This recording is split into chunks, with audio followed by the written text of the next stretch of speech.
이남용 교수의 시론 다롱, 대한민국의 보수 우파는 체제 수호 세력, 중도 진보 좌파는 체제 전복 세력이 되려는가 영. 우수한 국민, 그러나 체제 앞에서는 우매한 국민 안녕하십니까? 이남용 교수 TV입니다. 저는 우리 국민이 세계에서 가장 우수한 국민 중 하나라고 확신합니다.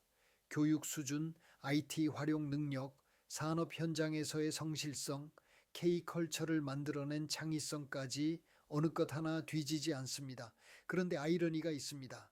경제 기술 문화에서는 우수한데 체제와 정치 앞에서는 놀라울 정도로 우매하게 행동하는 순간이 너무 많다는 점입니다.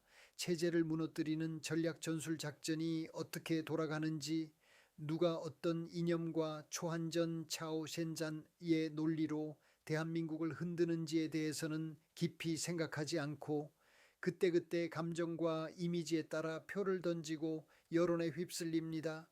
이 실론에서 저는 분명히 말하고자 합니다. 오늘의 대한민국에서 보수 우파는 자유민주주의 체제를 수호하는 세력이고, 중도와 진보 좌파는 의도적이든 이용당하든 체제 전복 세력의 일부로 기능하고 있다는 불편한 진실입니다. 이 싸움은 단순한 정권 교체 경쟁이 아닙니다. 중국의 초한전 기만 전략과 결합한 대한민국의 체제를 지키려는 세력 vs 체제를 바꾸거나 무너뜨리려는 세력 간의 전면전입니다.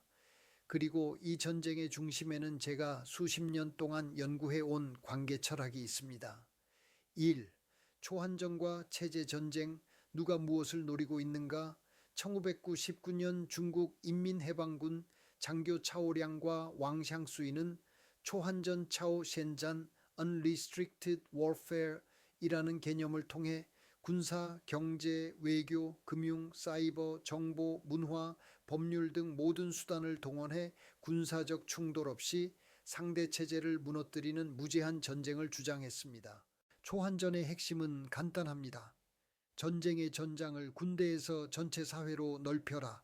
총과 탱크 대신 경제, 여론, 법률, 미디어, 사이버, 문화까지 모두 무기로 활용하라.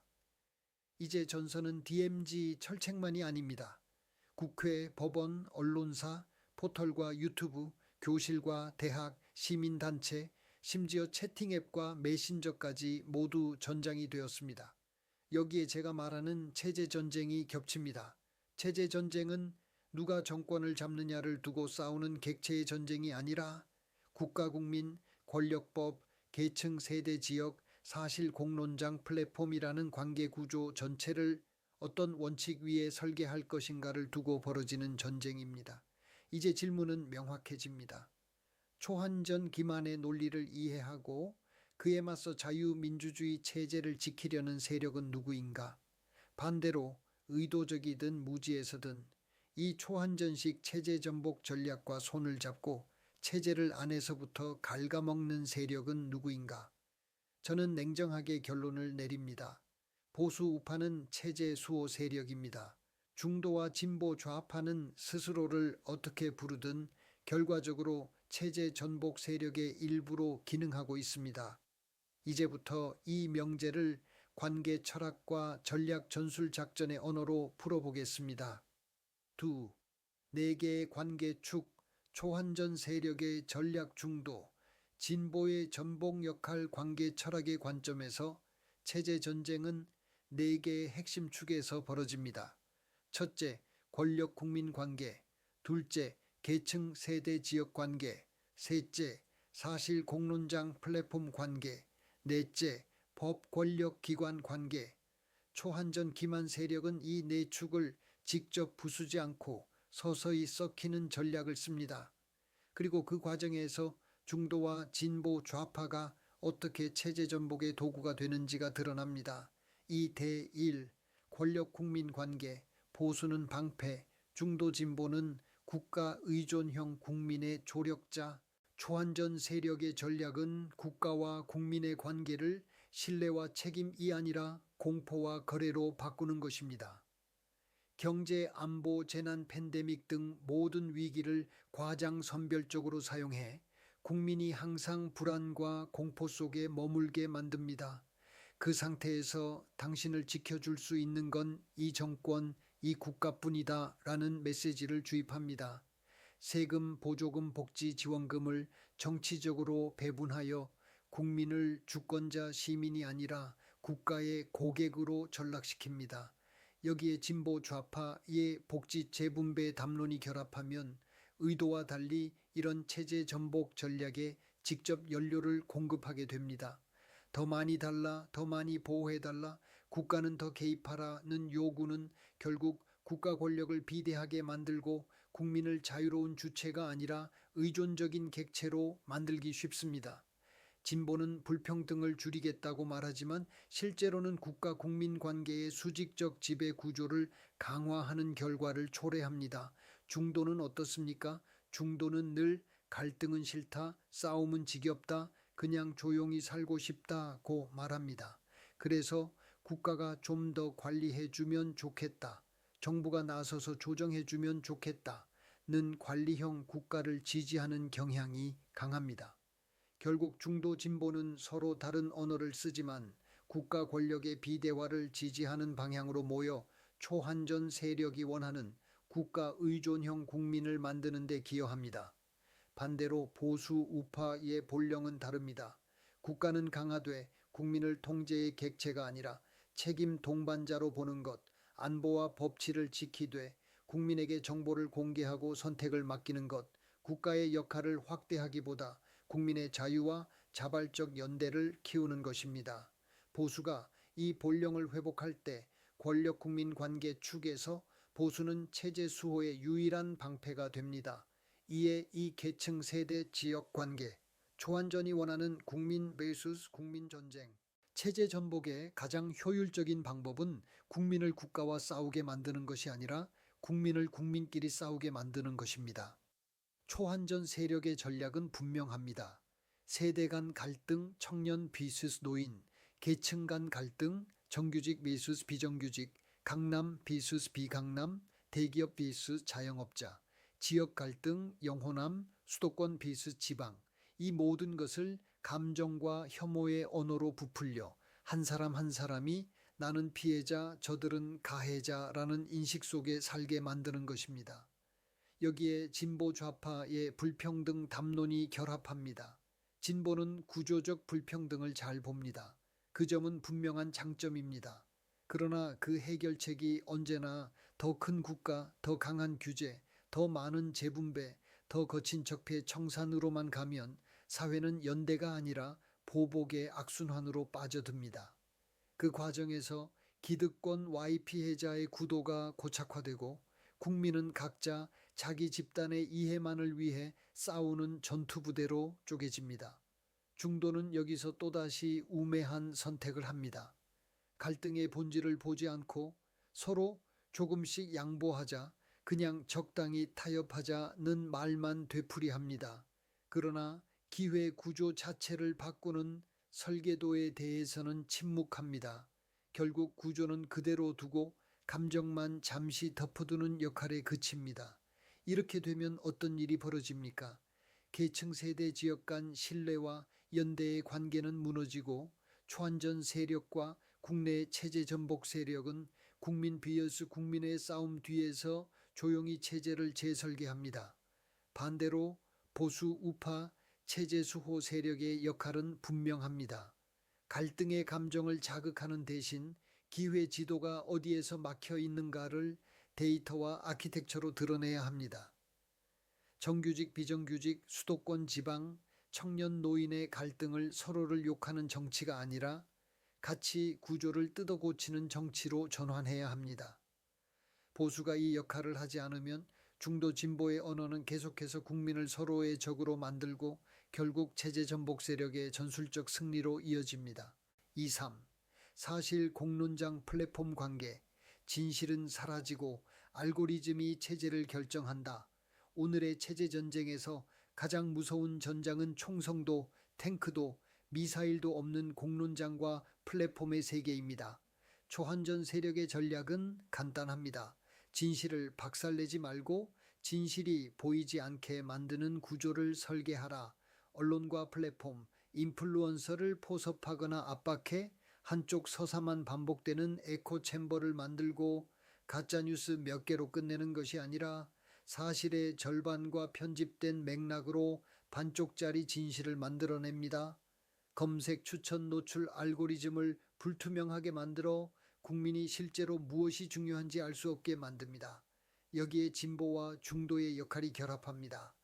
진보는 가짜뉴스 규제를 명분으로 표현의 자유와 다양한 의견의 공간을 줄이는 법 제도를 만들 위험이 있습니다. 중도는 정치 피로감을 이유로 공론장 자체에서 발을 빼고 결국 알고리즘과 선동가들에게 공론장을 통째로 넘겨주는 우를 범합니다. 결과적으로 국민은 사실을 검증하는 주체가 아니라 알고리즘이 던져주는 자극에 반응만 하는 객체가 됩니다. 이에 맞서 보수 체제 수호 세력은 무엇을 해야 합니까? 언론 플랫폼에 대해 최소한의 알고리즘 설명 책임과 독립 감사를 요구해야 합니다. 공론 알고리즘 규범을 제정해 어떤 기준으로 무엇을 숨기고 띄우는지 원칙과 절차를 국민 앞에 공개시켜야 합니다. 동시에 국민이 데이터를 직접 보고 분석할 수 있도록 국가 통계 공공 데이터의 완전 개방을 추진해야 합니다. 즉 보수는 공론장을 되찾기 위해 사실 데이터 관계를 연결하는 아키텍처를 설계해야 합니다. 2사. 법 권력 기관 관계. 법치는 남기고 내용을 비워버리는 전복 전략. 마지막 축은 법 권력 기관의 관계입니다. 초한전 기만과 국내 체제 전복 세력의 공통 전략은 이렇습니다. 헌법과 법률의 문구는 그대로 두되 그 안에서 돌아가는 관계와 관행을 조용히 바꿔라. 수사, 기소, 재판, 집행의 각 단계에서 정치적으로 민감한 사건만 미세하게 다르게 다루고 인사, 예산, 조직 개편을 통해 사법수사기관에 보이지 않는 메시지를 주입합니다. 각종 위원회 감사기구, 독립기관의 체제 전복 세력과 친화적인 인물을 배치해 견제 장치를 껍데기만 남긴 인형극으로 만듭니다. 진보 좌파는 적폐 청산과 정의 실현을 명분으로 이 과정에 적극 가담하는 경우가 많습니다. 특정 세력 계층 집단에 대한 표적 수사, 표적 세무조사, 표적 감사를 정당화하고 반대 진영 인색엔 법대로 하라를 외치면서 자기 진영 사건에는 정치 보복이다 라고 방어합니다.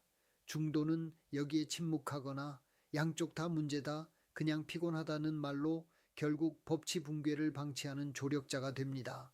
반대로 보수 체제 수호 세력은 법 권력 기관의 관계를 법치 아키텍처 관점에서 다시 설계해야 합니다. 수사, 기소, 재판, 집행 전 과정을 데이터와 통계로 상시 공개해 누가 법 위에 서 있는지를 국민이 스스로 볼 수 있게 만들어야 합니다. 인사, 예산 권한을 분산해 어느 한 정권도 사법수사기관을 정치적 무기로 사용하지 못하게 해야 합니다. 이 지점에서 보수는 체제를 지키는 마지막 방벽이고 중도 진보는 그 방벽에 구멍을 내는 세력이 되고 있습니다. 새 전략 전술 작전으로 본 양 진영의 차이 관계철학의 언어로 체제 수호 보수 비수 체제 전복 중도 진보를 전략 전술 작전의 구조로 정리해 보겠습니다. 새 일 하나. 체제 전복 세력 중도 진보 플러스 초한전 기만의 패턴. 체제 전복 세력의 전략은 국가 국민 관계를 의존과 공포로, 계층 세대 지역 관계를 혐오와 싸움으로, 사실 공론장을 알고리즘이 지배하는 공간으로, 법 권력 기관 관계를 특권과 선택적 법 집행으로 조용히 재설계하는 것입니다. 그 전술은 불평등과 차별, 안전과 복지, 정의와 적폐라는 도덕적 언어를 사용해 국민의 분노를 자극하는 것입니다. 그러나 해법은 항상 더 큰 국가, 더 강한 규제, 더 많은 통제로 향하게 만듭니다. 포퓰리즘 복지 플러스 문화전 플러스 법률전 플러스 정보전을 섞어 체제를 안에서부터 침식합니다. 작전 수준에서는 선거 때마다 공포, 혐오, 분노를 최대치로 동원하고 사법, 언론 플랫폼, 시민단체를 전투부대처럼 동원해 상대 진영을 마녀 사냥합니다. 그 와중에 헌법과 법률의 문구는 그대로 남겨두어 외형상 민주주의가 유지되는 것처럼 보이게 만듭니다.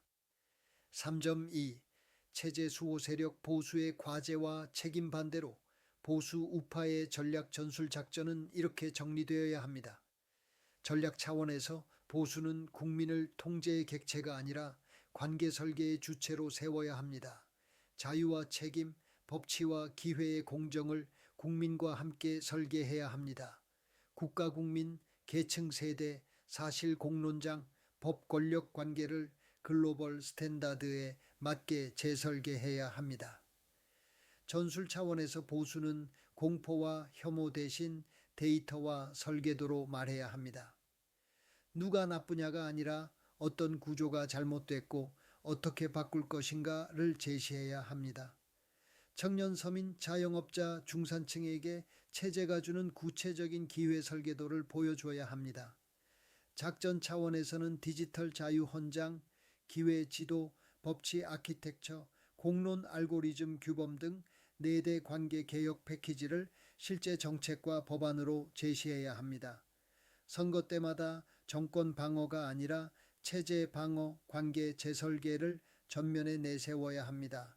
보수 자신 안에 있는 특권과 부패도 공개적으로 도려내는 자기 혁신을 실행해야 합니다. 보수가 이 길을 갈 때 비로소 보수 체제 수호 세력이라는 명제가 현실이 됩니다. 네, 우수하지만 우매한 국민에게 드리는 질문. 이제 다시 처음으로 돌아가겠습니다. 우리 국민은 우수합니다. 그러나 체제 전쟁의 관점에서 보면 정치 체제 문해력에서는 아직도 너무 우매합니다. 누가 나에게 더 많은 혜택을 줄 것인지, 누가 상대를 더 세게 응징해 줄 것인지, 누가 내 분노를 더 잘 대신 욕해 줄 것인지만 보고 표를 던지는 경우가 얼마나 많습니까? 관계 철학의 관점에서 지금 대한민국의 선택지는 단순합니다. 첫째, 보수 우파를 중심으로 자유민주주의 체제 수호 전선을 재정비하고 4가지 관계의 축을 글로벌 스탠다드에 맞게 재설계할 것인가. 둘째, 중도와 진보 좌파가 주도하는 초한전식 체제 전복의 길을 방치하거나 동조할 것인가. 이 선택은 정당의 문제가 아닙니다. 어떤 관계 구조에서 살 것인가, 국민이 주체로 서는 나라에서 살 것인가의 문제입니다. 다섯, 맺은 말 체제 전쟁의 승패는 결국 국민의 각성에 달려 있다. 대한민국은 이미 조용한 체제 전쟁의 한가운데 서 있습니다. 중국의 초안전 기만, 국내 좌파 중도 진영의 체제 전복적 언어, 그리고 보수의 우유부단과 자기 기만이 한꺼번에 얽혀 있습니다. 이 실론에서 저는 분명히 말했습니다. 보수 우파는 체제 수호 세력입니다. 중도와 진보 좌파는 의도적이든 아니든 체제 전복 세력의 일부로 기능하고 있습니다. 그러나 마지막 결론은 여전히 하나입니다. 체제를 지킬 것인가 무너뜨릴 것인가는 정치권이 아니라 우리 국민 한 사람 한 사람의 선택에 달려 있습니다. 정직한 국민 한 사람 한 사람이 데이터를 요구하고 관계의 설계도를 물어보고 자유와 책임을 동시에 요구하고 체제를 지키는 보수 우파를 중심으로 관계 재설계에 참여할 때 초한전 기만도 국내 체제 전복 세력도 더 이상 이 나라를 마음대로 흔들 수 없습니다. 이 싸움은 이미 시작되었고 우리 국민이 눈을 뜰 때 비로소 대한민국의 체제 전쟁은 자유민주주의의 승리로 끝날 것입니다. 우리 후손에게 후회가 없는 미래를 넘겨줍시다. 이남용 교수의 시론롱을 시청해 주셔서 감사합니다.